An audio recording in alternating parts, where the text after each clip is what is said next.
За последний год число зарегистрированных предпринимателей в Ингушетии увеличилось более чем на 10%, что свидетельствует о позитивных переменах в экономике республики.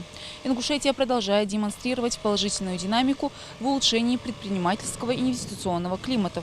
Количество обращений субъектов МСП к уполномоченному в 2024 году по сравнению с аналогичным периодом прошлого года снизилось на 56,4%.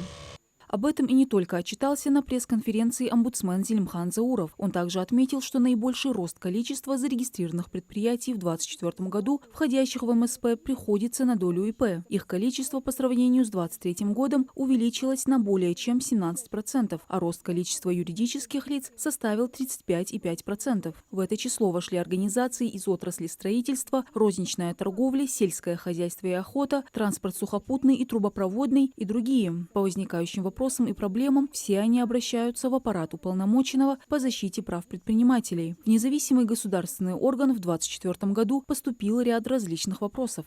Это изъятие земельных участков, сложности в оформлении земельных участков для КФХ, сложности с внедрением системы маркировки «Честный знак», оказание государственной поддержки предпринимателям, налогообложение, порядок исчисления и уплаты страховых взносов для КФХ, организация остановочных пунктов, правомерность размещения на территории муниципального образования нестационарных торговых объектов, установление завышенной кадастровой стоимости на объекты недвижимости. Аппарат уполномоченного по защите прав предпринимателей обладает широкими полномочиями, чтобы оказывать им помощь и поддержку, к тому же выявлять и устранять предприятия для ведения бизнеса. Любой предприниматель имеет возможность получить бесплатную консультацию и юридическую помощь. Так, за 2024 год в аппарат поступило 227 обращений, которые незамедлительно были рассмотрены. Могу сказать, что по 2 обращениям мы совместно с нашими предпринимателями пошли в судебные инстанции. Уполномоченный по защите прав предпринимателей в качестве третьего лица, не заявляющего собственных требований, на стороне заявителя принимает участие в судебных процессах. То есть это опять-таки одна из практик, которую мы активизировали. Также вот в рамках этих обращений было направлено 4 обращения в Республиканскую прокуратуру.